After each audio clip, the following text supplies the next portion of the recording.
सच्चिदानंद रूपाय विश्वोत्पत्त्यादि Hathaway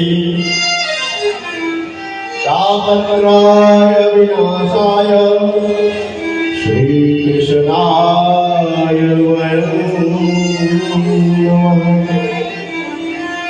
बोले भागवत भगवान की जय।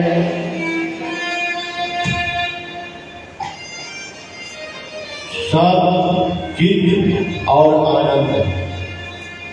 सबसे पहले भागवत जी में सच्चिदानंद स्वरूप भगवान श्री गोविंद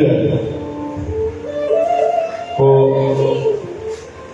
प्रणाम व्यास जी किए हैं। तो हम लोग सब मिलकर के भागवत जी के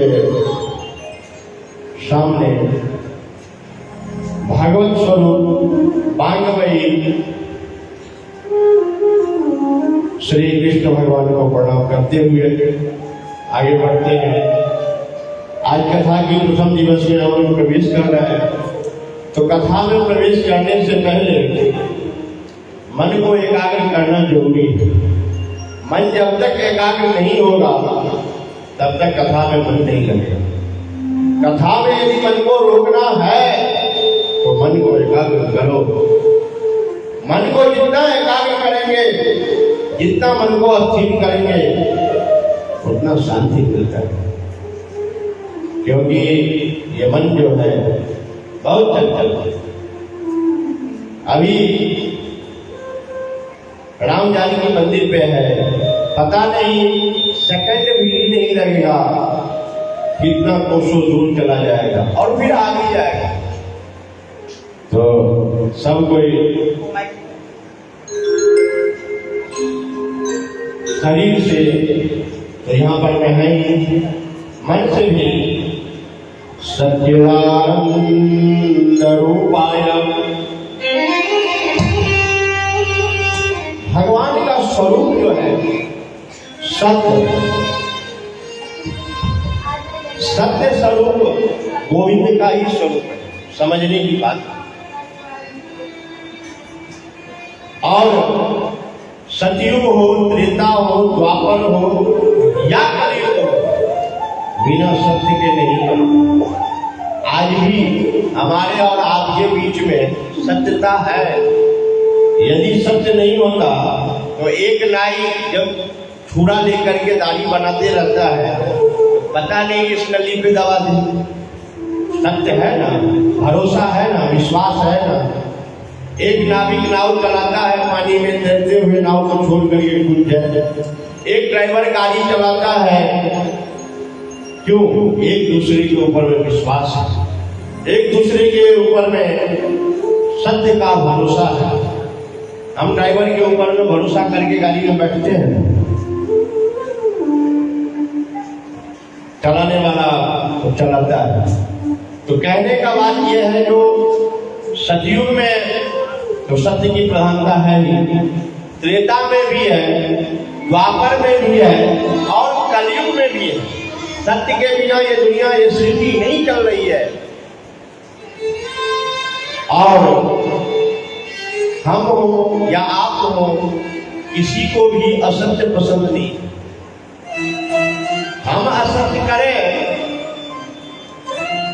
ये हमको पसंद है, लेकिन सामने वाला हमारे सामने में कोई असत्य बोले, चाहे आपका पुत्र हो, चाहे आपका पति हो, तो कितना तकलीफ होता है। सत्य अभी भी है और सत्य स्वरूप श्री गोविंद है। ये सत्य को और भी मजबूत करने का क्या तरीका है? गोविंद के चरणों में बार बार ये मस्तक को झुकाते रहिए। अपने आप आपका सत्य जो है मजबूत होते जाएगा। दूसरा है चित्त, चित्त स्वरूप गोविंद का। और तीसरा स्वरूप, तीसरा लक्षण जो है आनंद, सच्चिदानंद, आनंद स्वरूप। यह आनंद स्वरूप कहां पर है? बोलेंगे जो महाराज आनंद तो हमको सबसे ज्यादा घूमने में आता है, पिक्चर देखने में आता है, बता सकते हैं सबका आनंद है, लेकिन वो परम आनंद नहीं है, वो क्षणिक मात्र का आनंद है।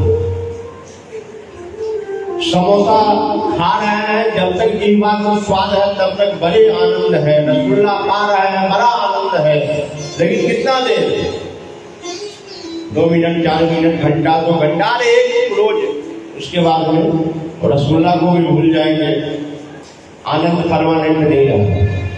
परमानेंट आनंद, जो आनंद जाए नहीं जीवन से, वो आनंद कहां पे मिलेगा?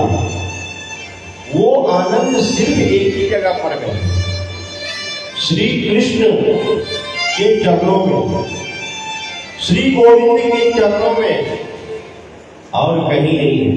आनंद घन स्वरूप यदि है कोई इस धराधाम पर तो सिर्फ मेरे परम परमात्मा ही है। और ये मन को हम जितना उनसे जोड़ते जाएंगे उतना आनंद अपने आप मिलेगा। एक बात बताइए, पैसा से आनंद आता है? पैसा से शांति आता है? नहीं आता। पैसा है लेकिन शरीर में रोग है, क्या करेंगे? भोजन नहीं पच रहा है, बढ़िया से बढ़िया आपको भोजन, लेकिन पचता ही नहीं, क्या करेंगे? मूंग का दाल का पानी पियो, जिंदगी। पैसा तो है लेकिन, और जिसके पास में पैसा नहीं है, सब कुछ पचा सकता है, तो उसको खाने के लिए नहीं। भगवान का ये माया है, ये सृष्टि है। इस जगत में आनंद घन जो है गोविंद है, और उनसे यदि हम अपना जुड़ाव जोड़ते रहते हैं, लगाव जोड़ते रहते हैं, तो हमारा कल्याण है। यदि उनसे दूर होते हैं तो क्या होगा? दुख ही दुख होगा। इसी श्लोक के अगले में सुनिए, सच्चिदानंद स्वरूप का तो विश्वोत्पत्ति है, विश्व की उत्पत्ति और विनाश का जो कारक है। अच्छा, एक बात सबसे पहले बताइए, तो हम भगवान किसको कहते हैं? भगवान भगवान भगवान सब लोग तो कहते हैं, लेकिन आखिर वो भगवान है कहाँ? वो मिलेगा कहाँ? वो 5 भ से भूमि, ग से गगन, व से वायु, अ से अग्नि और 9 से नीर। ये 5 तत्व से हमारा शरीर भी बना है, और ये 5 तत्व ही प्राकृतिक जो है, इस प्रकृति का चलाने का जो काम है, चित्त जल पावक गगन समीरा, यही 5 तत्व है ना। अब भगवान शब्द में भी यही 5 तत्व है, लेकिन क्या जो इसके मालिक हैं, जिनके इशारे पर में ये चलता है, वही भगवान है। और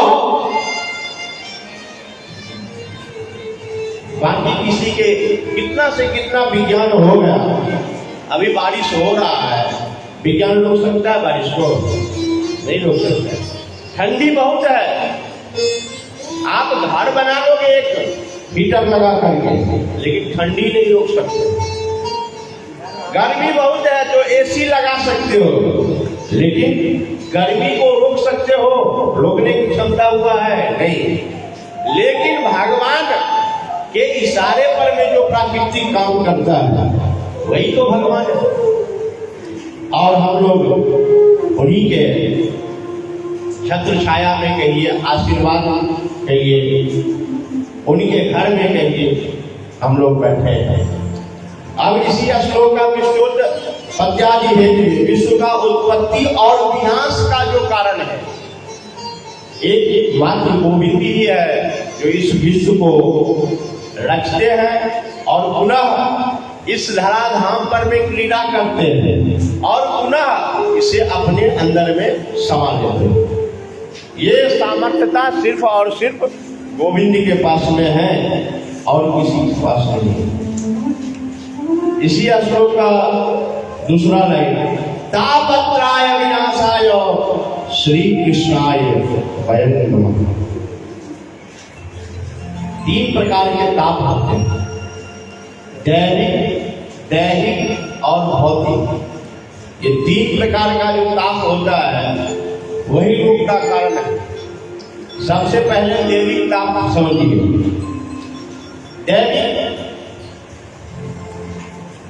दैविक ताप जो प्राकृतिक का ताप है वो, दैहिक शरीर का ताप।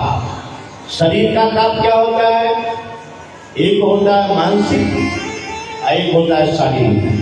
किसी के पास में मानसिक बहुत ज्यादा कष्ट है और किसी के पास में शारीरिक बहुत कष्ट है। काम करने का मन करता है लेकिन ये शरीर काम नहीं कर रहा है, क्या करेंगे? क्योंकि शरीर आपका काम नहीं कर रहा है। और कोई बहुत सुंदर है, एसी के रूम में लगा करके कुर्सी टेबल पे बैठा है लेकिन फिर भी उसके पास में शांति नहीं, वो भी ताप है, शारीरिक ताप। किसी को बेटे का चिंता, किसी को पत्नी का चिंता, किसी को घर का चिंता, किसी को भोजन का चिंता, ये सब क्या है? ताप है, शारीरिक ताप। मानसिक ताप, दैहिक, ये शारीरिक हो गया। दैहिक और भौतिक। भौतिक ताप का मतलब समझिए, जैसे किसी को सांप काट लिया, कोई जीव हमला कर दिया अनायास, ये सब भौतिक ताप के अंदर में। तो दैविक, देवता का ताप भी विस्तार से सुनिए। जैसे बाढ़ आ गया, ये देवीय प्रकोप कहते हैं ना। कोरोना आ गया, हैजा फैल गया, गांव का गांव जलमग्न हो गया, ये सब क्या हुआ? मतलब देवता द्वारा जो ताप है उस ताप को हमें बर्दाश्त करना पड़ता है। तो दैविक ताप, दैहिक ताप और भौतिक, ये तीनों प्रकार के ताप से यदि आपको छुटकारा पाना है, तीनों प्रकार के ताप से, तो सिर्फ और सिर्फ गोविंद का स्मरण कीजिए। सिर्फ और सिर्फ भगवान के चरणों में मन लगाइए। कहेंगे तो फिर हमें डॉक्टर के पास नहीं जाना पड़ेगा। नहीं जाना पड़ेगा, आपका कर्म जो है उसको भोगना पड़ेगा। लेकिन ओ सुई भी यदि चुहाया जाएगा तो उसका भी दर्द आपको मालूम नहीं। क्यों? क्योंकि आपका मन जब जुड़ जाएगा गोविंद से, तो संसारिक ताप आपको कुछ भी बिगाड़ नहीं सकता है। इसके लिए दैविक, दैहिक, भौतिक, ये तीनों ताप से यदि बचना है, मतलब शारीरिक कष्ट, मानसिक कष्ट, पशु पक्षी आदि का कष्ट, प्राकृतिक का भय, दैविक, दैहिक, भौतिक तापा राम राज काहू नहीं व्यापा। राम जी के राज्य में ये सब नहीं था। तो अब आ जाइए गोविंद के चरणों में, कुछ आपको नहीं बिगाड़ेगा। देखने के लिए भले आपको लगेगा जो कष्ट में है, लेकिन अंदर से वो सुखी रहेगा। अच्छा एक बात बताइए, कोई महात्मा भूमि पर में बैठ करके तप करते रहता है माघ के महीना में, आपको लगेगा जो उसे ठंडी लग रहा है, बहुत ठंडी है, कोई कंबल ला करके दे दूं, आपके मन में ऐसा होगा। लेकिन उससे कभी जाकर के पूछिए अंदर से, उसको गर्मी लगता है अंदर से। क्यों? क्योंकि अंदर का जो है वो पुष्ट हो गया है। जब ये पुष्ट हो जाता है तो फिर उसके ऊपर में या बर्फ गिरे या अग्नि गिरे या जल गिरे, इस शरीर को कुछ भी नहीं होगा। कितना भी बारिश में उसको भिगा दो, सर्दी का नाम और निशान नहीं होगा। क्यों? जब अंदर से शरीर मजबूत होगा। तीनों चीज से यदि छुटकारा पाना चाहते हैं, दैविक, दैहिक, भौतिक तीनों प्रकार के ताप को यदि मिटाना है जीवन में तो गोविंद के चरणों में आना पड़ेगा, गोविंद से प्रीत लगाना पड़ेगा। नहीं तो भैया जो कर्म है वो तो भोगना ही पड़ेगा। और एक बार यदि गोविंद के चरणों में हम आ गए तो फिर यहां से जाना नहीं होता है। एक बार आने तक का एक ये वन वे रास्ता है। भगवान के चरण में जाना वन वे रास्ता है। एक बार आप जाकर के तो देखो, घर द्वार परिवार सब कुछ छोड़ने का मन हो जाएगा, लेकिन गोविंद को छोड़ने का मन नहीं होगा। आपके जीवन में भी ऐसा होगा। जो नियम आपने ले लिया वो नियम यदि आपके परिवार वाले बोले जो नहीं करो तो आप परिवार वाले से झगड़ा कर लेना है कि नहीं। ये वन वे रास्ता है। एक बार आने का प्रयास करें, गोविंद के चरणों में प्रीति जोड़ने का प्रयास करें और भगवान से दूरी जो है हमारा वो कम। संतों का संपर्क करना पड़ेगा, कथा आदि श्रवण जो है ये सब करना पड़ेगा। बोले भागवत भगवान की। ये पहला श्लोक में भागवत जी के श्लोक में सच्चिदानंद स्वरूप का वर्णन है। तीनों प्रकार के ताप से निवृत्ति के लिए भगवान के चरणों में बार बार प्रणाम उस गोविंद को हम सब मिलकर के करते हैं। आगे अब ये कथा कहाँ पे हो रही है, प्रथम किसने सुनाया, क्यों सुनाया, ये सब चर्चा हम लोग करेंगे। एक भजन सुनते हैं, उसके बाद में ये भागवत जी की कथा सबसे प्रथम कहाँ पर हुई वो चर्चा हम लोग श्रवण करेंगे। बोलिए भागवत भगवान की।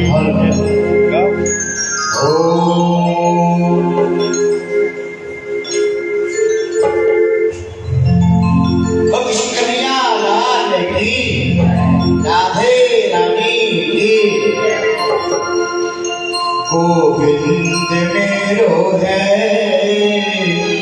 गोपाल मेरो है, श्री माते बिहारी नंदलाल मेरो है।